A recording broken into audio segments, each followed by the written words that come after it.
I know it's here somewhere. Finally. Oh, it's time for the doctor.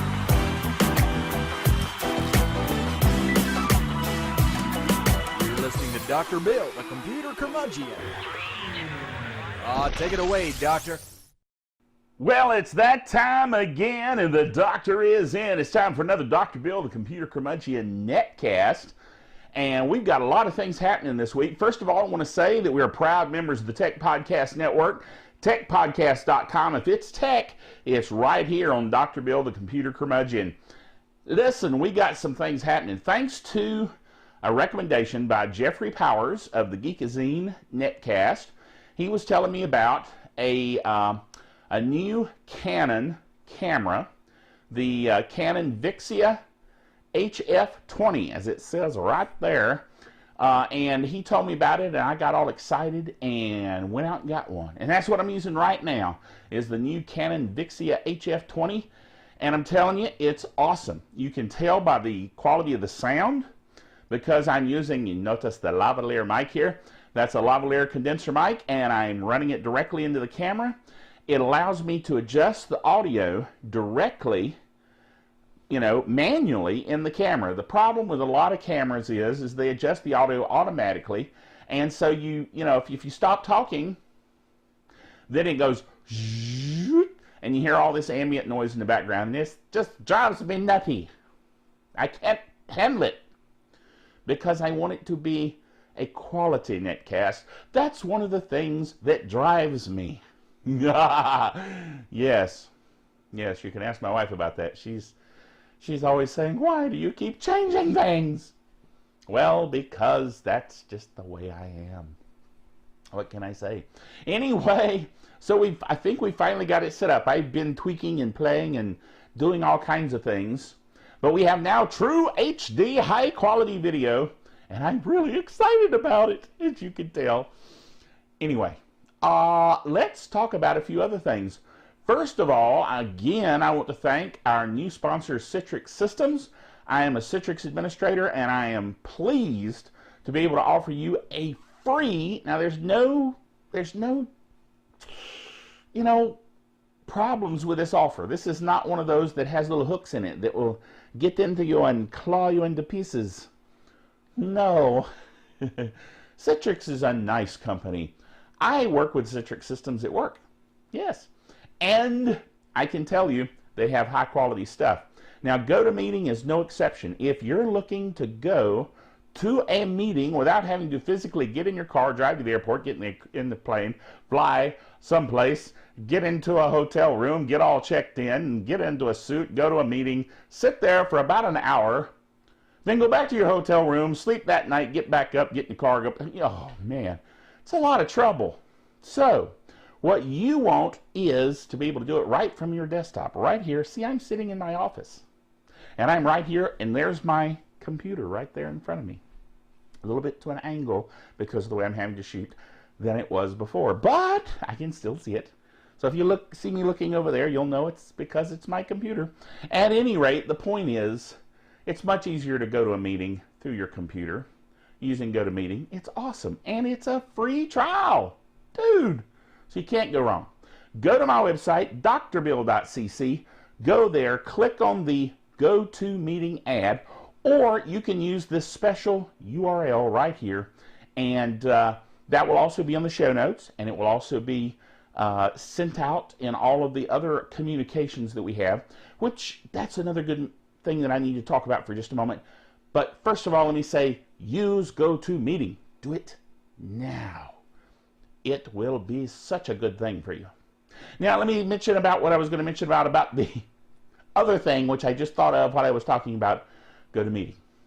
Yes, and that is that we have a newsletter. I don't know if you know we have a newsletter because I don't mention it very often, but we do indeed have a newsletter. It goes out after every netcast is completed, posted, and put out at all the places that I normally put out netcasts, which is actually quite a lot.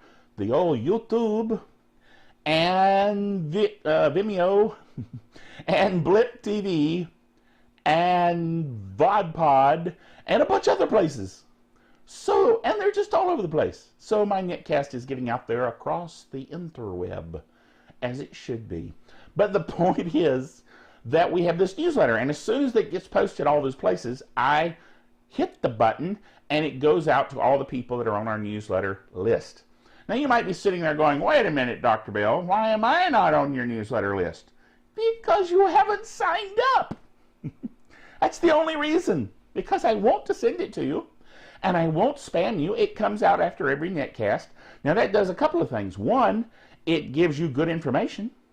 Two, it tells you there's a netcast to go watch. So, I mean, it's a win-win. What can I say? So here's what you need to do. You need to go to the website, once again, drbill.cc, CC standing for Computer Curmudgeon, as you know. And you go to the website, you scroll down. I'm going to actually do it. I'm going to go to the website, and I'm going to scroll down below the GoToMeeting ad and the Mac Connection ad and the techpodcast.com ad. A few ads. But right there it says Dr. Bill's newsletter. And there's a line there that says enter your email. Now what you do, you should enter your email. Tappity, tappity, tappity. Then you click the subscribe button. And voila, it is done. You have subscribed to the newsletter. And then you'll get all of the wonderful information about the drbill.tv show, Dr. Bill the Computer Curmudgeon. Yes. So, good stuff. Now, let us go into the blog then and see what we have for you this week. First item, Microsoft releases a new version of Windows Thin PC. Now, Windows Thin PC, the idea here is to have a client that will work for thin computing like VMware View and Citrix Zen Desktop and all the other virtual desktop infrastructure products that are out there. So Microsoft has released a new version of Windows Thin PC. It's basically Windows 7 with all the junk taken out of it.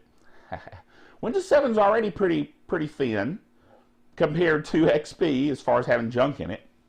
That's why it boots faster and all that kind of good stuff. But they've stripped it down even more, and that allows it to be used much more efficiently in a virtual environment. Now, I've downloaded the beta. I haven't tried it yet. Haven't had a chance. I've been running hither and yon as I normally do, and it's kept me really busy. So, I'll get back to you on how that goes.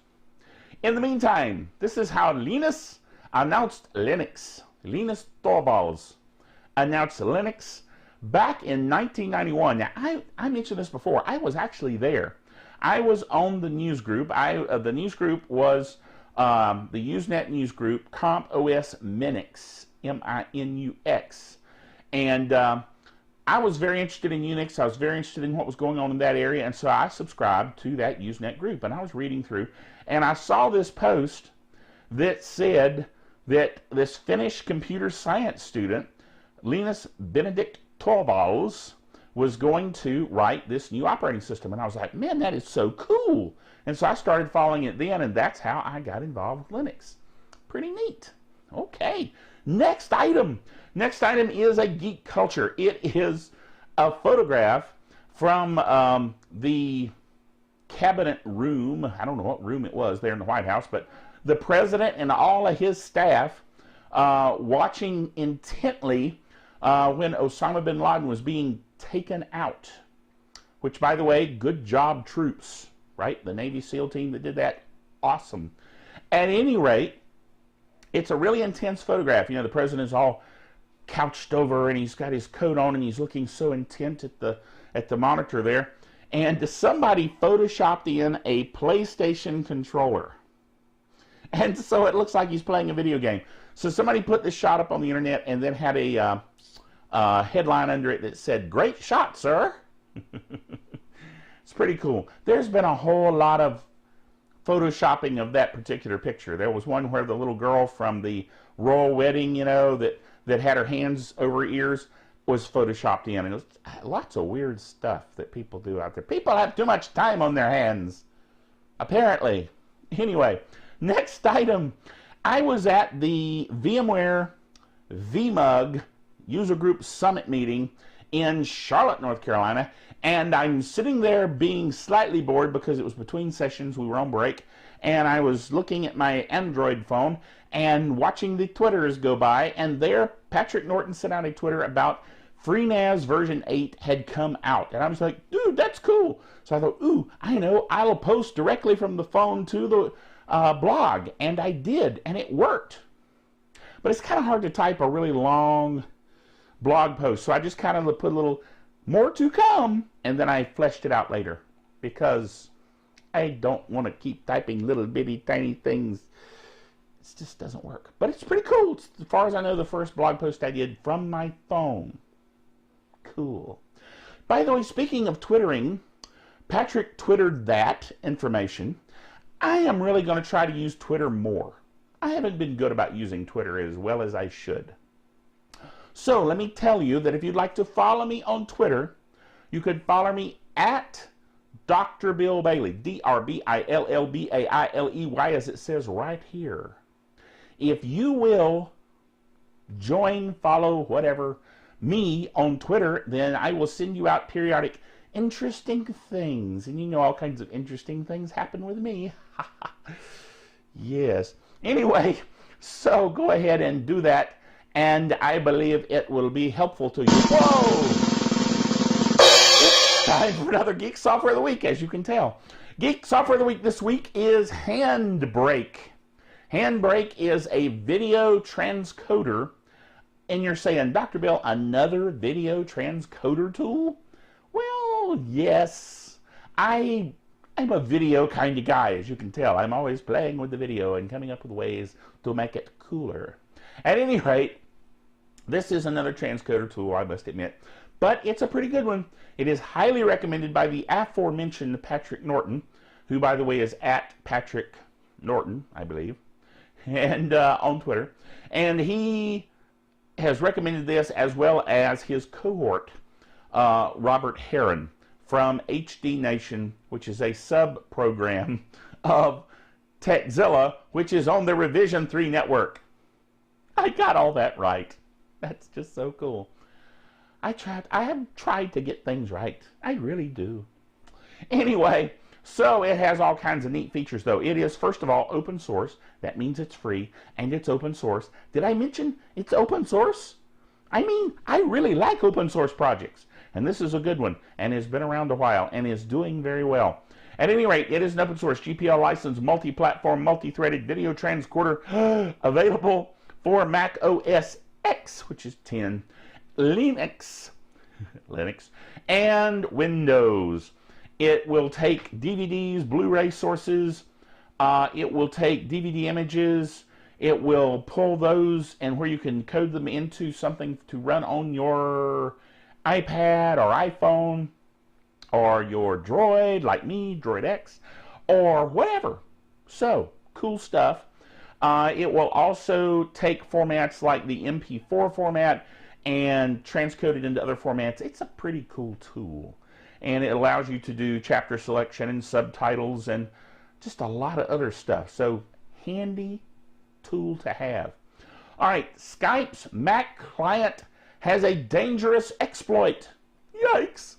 Skype's Mac client has a dangerous exploit, and there's a lot of security stuff going on out there. You've probably been listening to PlayStation has been down. They've been compromised twice in the last couple of weeks, and people have lost credit cards. I mean, you know, because of the Game Master using his credit card on the PlayStation Network, we're going to go ahead and get a new card too. I mean, that's a lot of trouble because you got your card embedded in so many things. But at any rate, to be safe, that's what you need to do. So I encourage you, if you have been on the PlayStation Network, get your card replaced, okay? But this is yet another security issue that has come up in Skype's Mac client. A security dude found that the Apple Mac computer had a zero-day vulnerability that allows an attacker to gain remote control of the victim's Mac, according to security researchers. Remote control, dude, they could take it over and get anything that you had on your Mac. That's not good. You know that's not good. Another security issue. LastPass. Now let me say this. LastPass is an awesome tool, and I use it myself. And it was a Geek Software of the Week, so you know it's got to be good. But at any rate, LastPass, now here's where I give LastPass credit. Rather than sitting on it for a week like Sony did when they found out they had a problem, LastPass immediately came out and said that they had a security issue, potential security issue. It turns out it may not even be a big deal. But because they're a security company and because they want to have full disclosure, they went ahead and announced that they saw a spike in traffic on their servers, which alerted them that something might be going on. So they just told everybody, change your master password, and we need to lock this thing down, guys. And so they are working on that. Now, because they ask everybody to change their password all at once, and because everybody's doing it all at once, it made their service a little spotty. I noticed it was going in and out on me a couple of days ago, and that's because of this event. So, you know, that was frustrating, but I will say this. I give them kudos for their reaction, for what they did. They announced they had a problem, they dealt with the problem, they kept full disclosure going about the problem, and they did the right thing. And it says in the article here that they were being just a little paranoid, but you want your security companies to be a little paranoid. Know what I'm saying? Okay?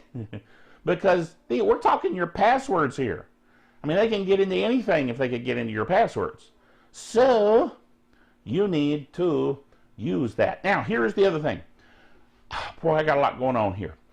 The other thing I wanted to show you is Jolly Cloud. You know, remember a couple of netcasts back, it's been probably quite a few netcasts back, I showed you how to install Jolly Cloud on your system using VMware Workstation, and then installing it there so I could capture it on the screen and put it on the netcast.